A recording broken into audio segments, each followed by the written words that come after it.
अस्सलाम वालेकुम नाजरीन, हाईटेक न्यूज के खबरनामे में आपका खैर मकदम है। मैं हूं नेहा खान। नजर डालते हैं आज की अहम खबरों पर। काजीगुंड जम्मू कश्मीर के अवाम शदीद एहतजाज कर रहे और हुकूमत से अपील की कि डॉक्टर शौकत का तबादला फौरी तौर पर मनसूख किया जाए। ये फैसला सरासर गलत और मुफाद आमे के खिलाफ। उन्होंने कहा है कि हम वाज़ेह करना चाहते हैं कि इस तरह के आमराना इक़दाम को बर्दाश्त नहीं किया जाएगा। मुतल्लिक़ा अथॉरिटी की तरफ से जारी करदा हुक्म ज़ाती फ़ायदे से मुतासिर मालूम होता है और उसे बिला ताख़िर वापस लिया जाना चाहिए। नहीं चलेगी, नाइंसाफी नहीं चलेगी। शौकत साहब को वापस करो। शौकत साहब को वापस करो। नहीं चलेगी, नाइंसाफी नहीं चलेगी। इंसाफ करो।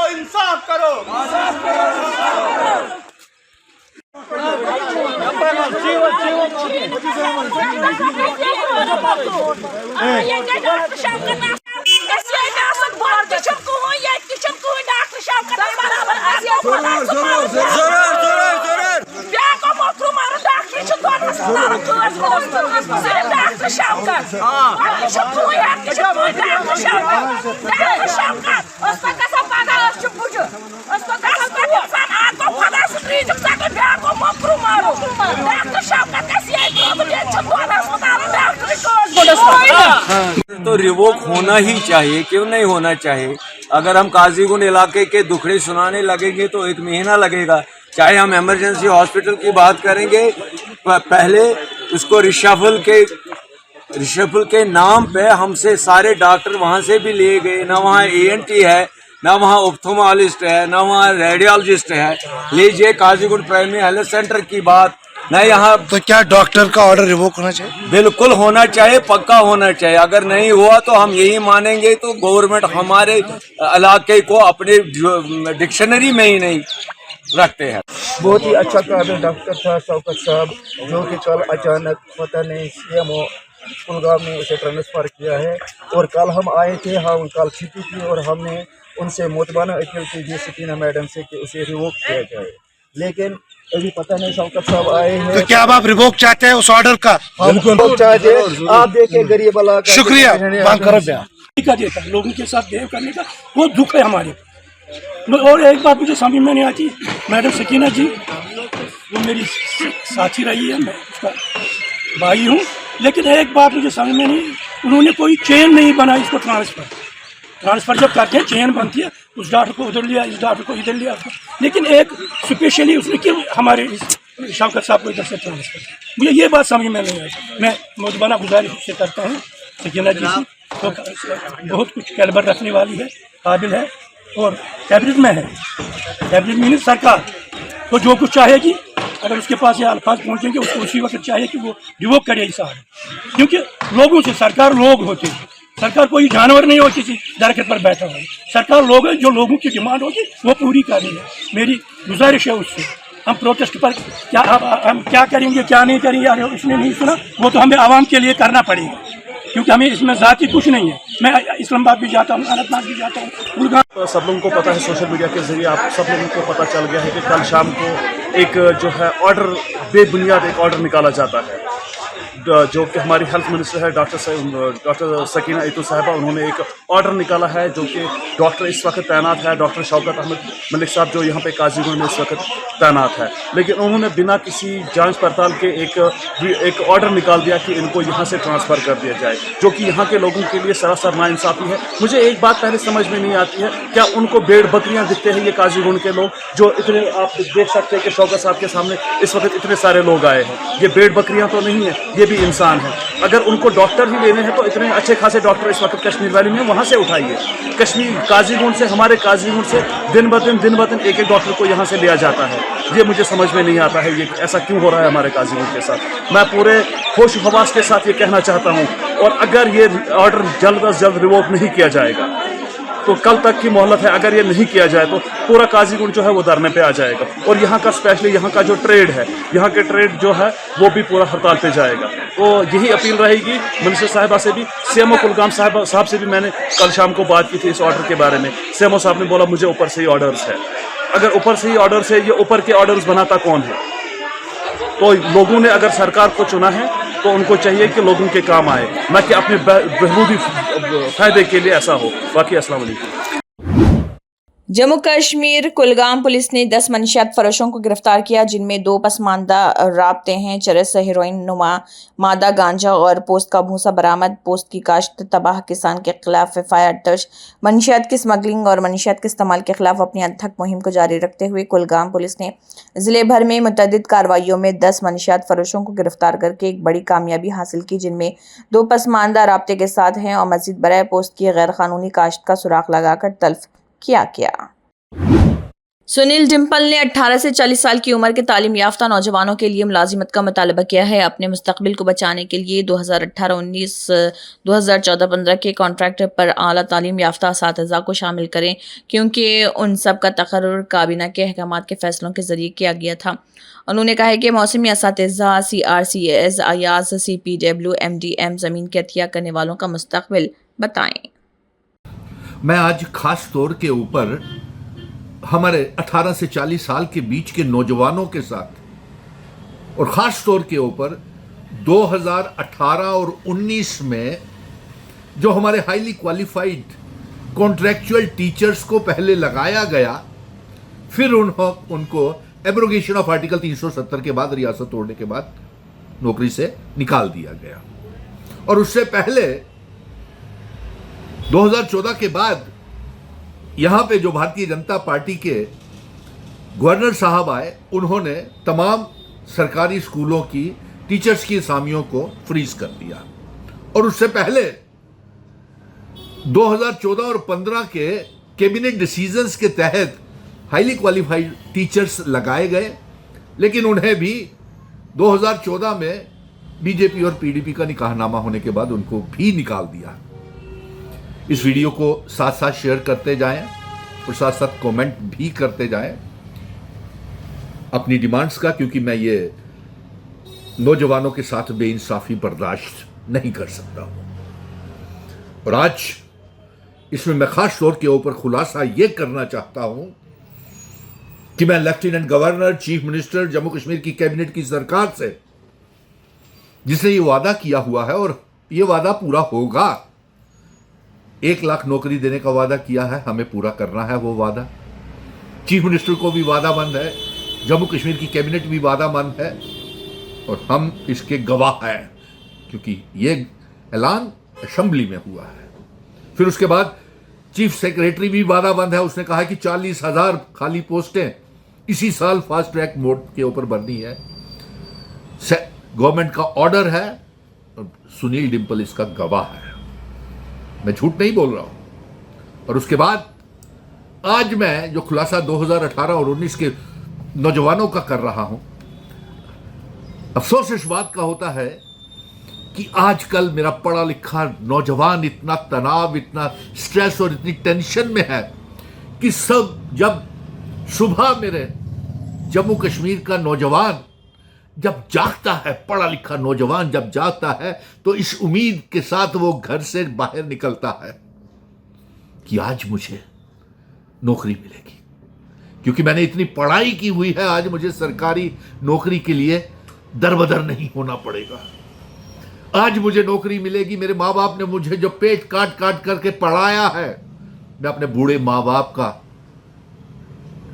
वो कर सकूं, जो भी उनका मेरे से उम्मीदें, नौजवान से उम्मीदें हैं, वो उसे पूरी कर सके। इस उम्मीद के साथ एक नौजवान घर से निकलता है, लेकिन शाम को जब वो घर आता है तो उसी स्ट्रेस और टेंशन में आता है कि आज भी रोजगार और नौकरी का कहीं से बंदोबस्त नहीं हुआ। और सरकार को भी एक रोड मैप, एक नक्शा बना करके काम करना चाहिए, जो पिछले 12 सालों में 2014 के बाद नहीं हुआ और जम्मू कश्मीर को बेइंसाफी का नौजवानों को शिकार बना दिया गया। मैं आज 2018 और 19 के हर रोज कॉन्ट्रैक्चुअल टीचर्स, जिनके ऑर्डर नंबर है मेरे पास, चीफ मिनिस्टर उमर अब्दुल्ला साहब, स्कीना इट्टू मैडम, कैबिनेट के तमाम मिनिस्टरों को मैं बताता हूं कि हमारे साथ कितनी बेइंसाफी हुई है और हमने ये जंग लड़ी है इन नौजवानों के साथ, इन बच्चों के साथ, 18 से 40 साल के बच्चों में, जब आपकी सरकारें नहीं थी, हम तब से गवाह हैं कि एक एक नौजवान के साथ सुनील डिम्पल ने खुद जंग लड़ी है, भूखे प्यासे, गर्मी में, सर्दी में, ठंड में, प्रेस क्लब में, बीजेपी के दफ्तरों के बाहर, लेकिन इनकी कोई सुनवाई नहीं हुई। अब मैं बताता हूं आपको एक एक करके। आज सुबह मेरे को टेलीफोन कॉल्स तो कॉन्ट्रैक्चुअल टीचर्स 2018-19 के पूरे जम्मू और कश्मीर से आ रहे हैं। कश्मीर से इतने टेलीफोन आते हैं, वहां पे उन ऑफिस बीयरर्स के मैं नाम भी आज बता देता हूं। आज भी मुझे डेलीगेशन मिलने आए, और जिसमें मैं आपको ये बता देता हूं कि वहां पे ऑफिस बीयरर्स 18 और 19 के टीचर्स की, वहां पे कोई रूही है बहन, कोई रिफत बहन है, हर रोज टेलीफोन करती है कि हमारे साथ बेइंसाफी हुई है, हमारी इतना क्वालिफिकेशन करने का क्या फायदा हमें मिला, हमारे परिवार नहीं चल पा रहे, हम बच्चों को अच्छी तालीम नहीं दे पा रहे, बूढ़े माँ बाप का इलाज नहीं करवा पा रहे। आज इसी उम्मीद के साथ मेरे छोटे भाई आशिक अहमद, साहिल अहमद वार और उनके साथ बहुत से टीचर्स आज सेक्रेटरीट में मुझे मिले। डेलीगेशन उनके जम्मू में आए हुए, और उनको सरकार ने कब लगाया था, वो उनकी मेरिट बेसिस के ऊपर सिलेक्शन हुई, और ऑर्डर नंबर मेरे पास है 639 एजुकेशन ऑफ 2018 में, जब उनको गवर्नमेंट ऑर्डर 639 एजुकेशन का 2018 का, और तारीख हुई बता देता हूं 25/4/2018 को इनको लगाया गया, और ये कैबिनेट ऑर्डर आया। उसके बाद फिर cabinet order number 74/5/2018 dated 24/8/2018 cabinet order. उसके बाद फिर उसको कैबिनेट ऑर्डर को और अपग्रेड किया गया, मॉडिफाई किया गया, और उनकी मुलाजमत को पक्का बनाने के लिए एक और ऑर्डर निकलता है, स्पोर्टिंग ऑर्डर, और वो स्पोर्टिंग ऑर्डर है 126 ऑफ एजुकेशन 2019 2019 का एजुकेशन का एक ऑर्डर है 126 नंबर। और फिर उसके बाद 9/3/19 को उनको पक्का करने के लिए, परमानेंट करने के लिए ऑर्डर निकलता है। लेकिन जैसे ही रियासत तोड़ी, जैसे ही रियासत को एब्रोगेशन ऑफ आर्टिकल 370 हुआ, वो तमाम पढ़े लिखे नौजवान जो MSc, PhD, MPhil, net clear, set clear, सब वो उनको आपने बेरोजगार कर दिया। बेरोजगार हो गई मेरी कितनी बहनें, बेटियां, रूही, रिफत, और इनके जैसे कई वहां से बच्चियां टेलीफोन करती हैं मुझे कश्मीर से, और बेरोजगार बना दिया पढ़े लिखे नौजवानों को। आशिक अहमद, सुहेल अहमद वार और इनके साथ सारे जितने बैचमेट्स थे, वो आज जम्मू में आकर के जार जार रो रहे थे। Education minister Mehbooba Sakina Itoo madam, chief minister साहब, इनका मसला हल करना पड़ेगा। और आपने तो खुद कहा है कि इस साल 1 लाख नौकरियां भरनी है, 45,000 लोगों को पक्का करना है। जब हम नेशनल, मुबारक है नेशनल यूथ कॉर्प्स, रहबरे खेल, जंगलात, सेहत, CRCs, vocational trainers, seasonal teachers को हम रेगुलराइज, कंटिन्यूशन, और फिर हम उनको पक्का करने जा रहे हैं। इस वीडियो को साथ साथ शेयर करते जाए। मैं तभी सभी से, खास तौर के ऊपर जो 18-19 के जो टीचर्स हैं कंट्रेक्चुअल, और जो 2014 और 15 के भी टीचर्स हैं, और कमेंट ज़रूर कीजिएगा इसके ऊपर, ताकि आपकी साथ बेइंसाफ़ी जो हुई है वो सरकार तक पहुंचे और पता चले पिछली सरकारों में उस दौर में हमारे साथ क्या हुआ है जम्मू कश्मीर के साथ। इसीलिए नहीं आपका बड़ा भाई, आपका दोस्त, आपका बड़ा भाई इसीलिए नहीं रियासत के दर्जे की जंग लड़ रहा और आर्टिकल 370 की वापसी की जंग लड़ रहा, वो इसलिए लड़ रहा है कि आपके साथ ज़्यादतियाँ हो रही, जो ख्वाब दिखाए गए थे वो सारे एक एक करके हमें तहस नहस हो रहे हैं। चलिए अब मैं दूसरी ओर आता हूँ, और इसलिए आप घबराए नहीं। मैंने चंद बच्चों के नाम लिए हैं, रूही, रिफत, आशिक अहमद, सुहेल अहमद, इनके डेलीगेशन आए हुए हैं, मेमोरेंडम भी मुझे दे गए हैं, और इस मेमोरेंडम के ऊपर आपसे वादा है पक्का करवाएंगे। और जब इतनी खाली पड़ी हुई है पोस्टें, अब ये बताइए कि ये हाईली क्वालिफाइड बच्चे जब आपने निकाला 2019 में, 19 से आज 7 साल हो गए और उन 7 सालों में ये बच्चे ओवर एज हो गए। इनको री इंगेज कीजिए, जैसे हम national youth corps contractual teachers को री इंगेज रेगुलराइज कर रहे हैं। चीफ मिनिस्टर साहब, मुबारक के हकदार हैं आप, उमर अब्दुल्ला और स्कीना इक्टू मैडम और तमाम कैबिनेट के मिनिस्टर्स, ये बड़ा सराहनीय काम किया है। जिस तरीके से हम कॉन्ट्रैक्चुअल 10+2 लेक्चरर्स को कर रहे हैं रेगुलराइज, इनकी भी आप अगर ओवर एज हो गए हैं तो कॉन्ट्रैक्चुअल लेक्चरर टीचर्स, तो हम इनकी डेट ऑफ ज्वाइनिंग से हम इनकी डेट काउंट कर सकते हैं, क्योंकि अभी उसके आगे अगर सरकार ओवर एज हुए हैं तो उसके लिए सरकारें जिम्मेवार रही है, हम नहीं रहे हैं। मौजूदा सरकार नहीं रही है, केंद्र की सरकार रही है। 2014 में किसकी सरकार थी, किसका निकाहनामा हुआ, जवाब उसको देना पड़ेगा। अब मैं 2014 के टीचर्स की तरफ भी आता हूं, वो भी बड़ी बेइंसाफी के शिकार है। अब मुझे दुविधा में मैं पड़ जाता हूं। जब मैं 2014 और 15 की बात करता हूं तो 18-19 वाले कहते हैं, घबराना शुरू हो जाते हैं कि वो एडजस्ट हो जाएंगे तो हम रह जाएंगे। और जब मैं 18-19 की बात करता हूं तो 2014-15 वाले बोलते हैं आप हमारे बड़े भाई हैं, आप हमारी बात नहीं करते हैं। तो चलिए मैं आपकी भी बात कर रहा हूं। इसको वीडियो को साथ साथ शेयर करते जाए, लाइक और कमेंट, पेज को जरूर लाइक कीजिएगा क्योंकि हर अपडेट आप तक पहुंचती है। अब 2014 और 15 को भी यही बेइंसाफी हुई कि एक ऑर्डर नंबर 482 के तहत सरकार ने इनको लगाया था, पर यही सरकार थी, मौजूदा सरकार ही 2014 में थी। और जैसे ही ये सरकार 2014-15 में बीजेपी ने और पीडीपी ने निकाहनामा किया, बाद में उनका डाइवोर्स हो गया, जब निकाहनामा किया तो इन बच्चों को 2014 वालों को नौकरी से निकाल दिया। अब रास्ता तो इनके लिए भी सरकार को बनाना है, क्योंकि ये कैबिनेट ऑर्डर है आप ही का लिया हुआ, जिसमें sign chief minister Omar Abdullah के हुए हैं, और एक ऑर्डर का गवाह हूं, मैंने खुद भी देखा है।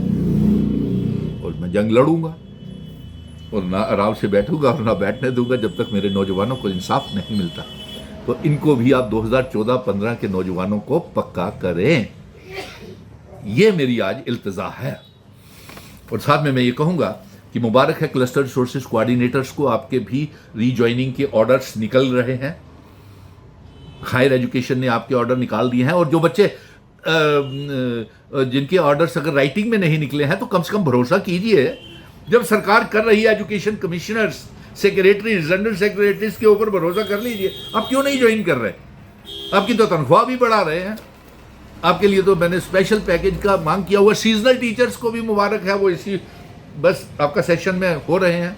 वोकेशनल ट्रेनर्स के साथ बेइंसाफी हुई है, उसका तो हम निपट लेंगे, क्योंकि उनको बेचारों को वो इंक्रीमेंट्स प्राइवेट ठेकेदार नहीं देते हैं। मैं इसको ज़्यादा लंबा नहीं करते हुए, मुझे आज गुस्सा था, बहुत बड़ा दर्द था, ये महसूस हुआ, मेरे जज्बात आए मुझे कि आजकल 18 से 40 साल के बीच के नौजवान जब घर से निकलते हैं, सुबह जागते हैं, तो वो ये उम्मीद लेकर के जागते हैं कि हम अपने माँ बाप का सहारा बने, उनकी उम्मीदों के ऊपर खरा उतरे,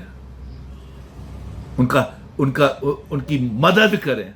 लेकिन जब थका हारा एक नौजवान, पढ़ा लिखा, हाईली क्वालिफाइड, जब शाम को घर आता है, मायूस आता है, कुछ नहीं हो रहा। और आपको एक और बात बता दूं, आपको जितने भी एग्जाम्स हैं जेकेएसएसबी की, जब पब्लिक सर्विस कमीशन के मैं देख रहा था, पब्लिक सर्विस कमीशन अननेसेसरीली तारीख के ऊपर तारीख डालती चली जाती है। आपको जानकारी है कि एक नौजवान कितनी मेहनत के साथ तैयारियां करता है एग्जाम्स के लिए, जब उसको एक तारीख दी जाती है, दूसरी तारीख 2 महीने के बाद, फिर तीसरी 6 महीने के बाद दे देती है। ये कौन सा मजाक है जेकेपीसीसी का, पीएससी का? और ये कौन सा मजाक है जेकेएसएसबी की पोस्टें की कई सालों से सब इंस्पेक्टर की पोस्टें खाली पड़ी हुई हैं, पैसा इकट्ठा कर लिए, नायब तहसीलदारों की भर्ती नहीं की।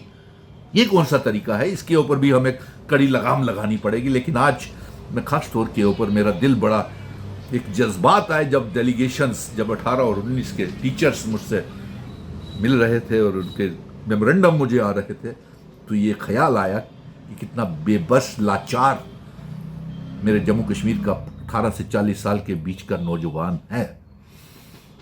और मैं जब तक 18 और 19 के नौजवानों को कॉन्ट्रेक्चुअल टीचर्स की तरह, लेक्चरर्स की तरह, 10+2 नेशनल यूथ कॉर्प्स की तरह, बच्चों को रहबरे खेल बच्चों की तरह मुलाजमत नहीं दे देता, दिलवा दूं, तब तक मैं आराम से नहीं बैठूंगा। ये वादा है आप लोगों के साथ। इस वीडियो को शेयर और कमेंट ज़रूर करते जाएं और इतना वायरल करें कि ये सेक्रेटरीट के हर दफ्तर में गूंजे और हर राजभवन में गूंजे, एलजी साहब के पास जाए, और यहाँ तक कि केंद्र के पास भी जाए कि केंद्र में ने यूनियन टेरिटरी बना के हमारे साथ बेइंसाफी की और आज हम परेशान हैं। जो वादे दिखाए गए थे, हमें ख्वाब दिखाए गए थे, एक भी वादा पूरा नहीं हुआ है जो आर्टिकल 370 तोड़ने से पहले दिखाए गए थे। Best of luck.